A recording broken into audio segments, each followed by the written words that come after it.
Okay, good evening. We're back with Second Chronicles chapter 15. Asa's religious reforms. Then the Spirit of God came upon Azariah, son of Oded, and he went out to meet King Asa, as he was returning from the battle. "Listen to me, Asa," he said. He shouted, "Listen, all you people of Judea and Benjamin. The Lord will stay with you as long as you stay with him. Whenever you seek him, you will find him. But if you abandon him, he will abandon you. For a long time Israel was without the true God, without a priest to teach them, and without God's law. But whenever you were in distress and turned to the Lord, the God of Israel, and sought him out, you found him. During those dark times it was not safe to travel. Problems troubled the nation on every hand. Nation fought against nation, and city against nation.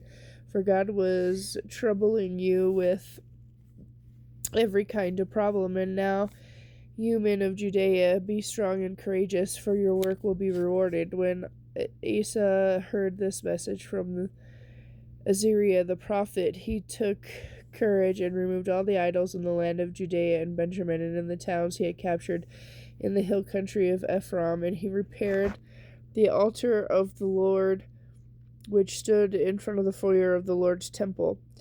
Then Asa called together all the people of Judea and Benjamin, along with the people of Ephraim, Manasseh, and Simeon, who had settled among them. Many had moved to Judea during Asa's reign when they saw the Lord his God was with him.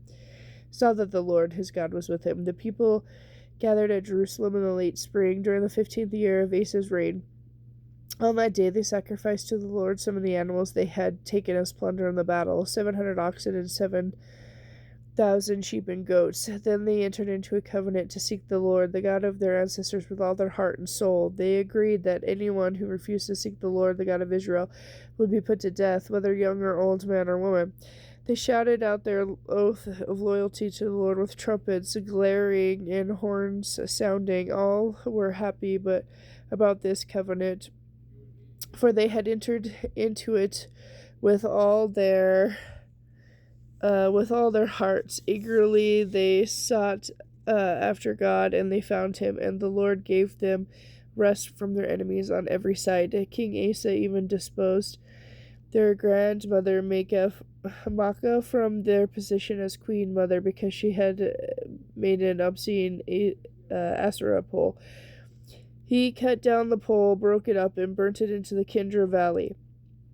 Although the pagan shrines were not completely removed from Israel, Asa remained fully committed to the Lord throughout his life.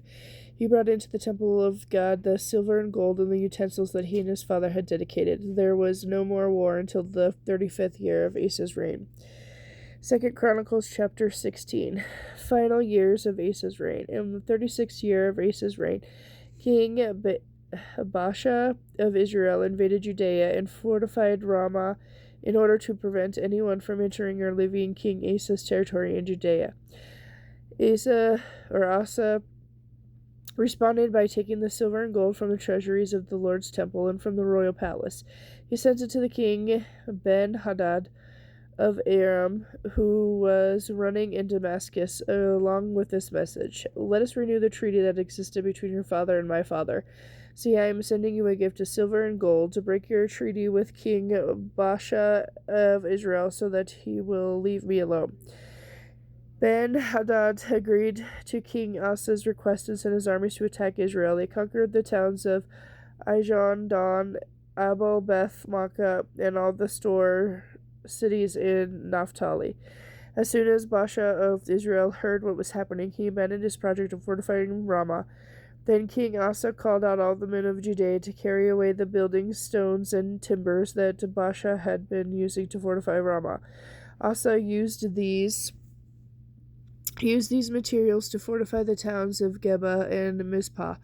At this time, Hanani the seer came to King Asa and told him, "Because you have put your trust in the king of Aram instead of in the Lord your God, you missed your chance to destroy the army of the king of Aram.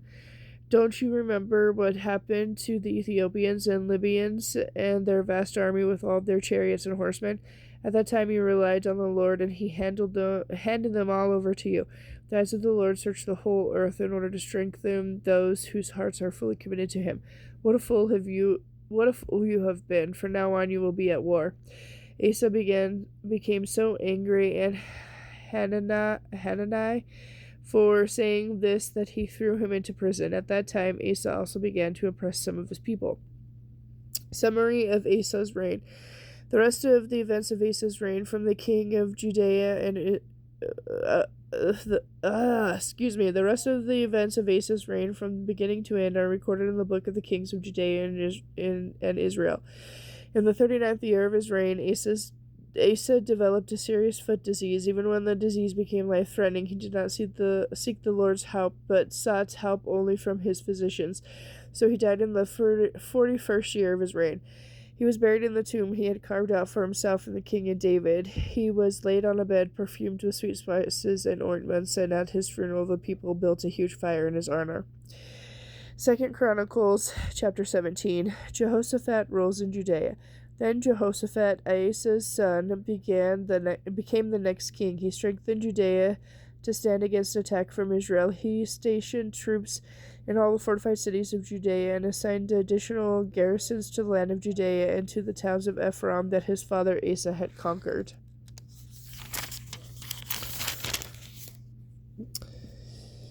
The Lord was with Jehoshaphat.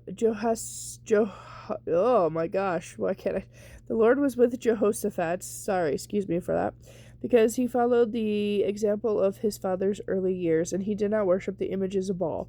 He sought his father's God and obeyed his commands instead of following the practices of the kingdom of Israel.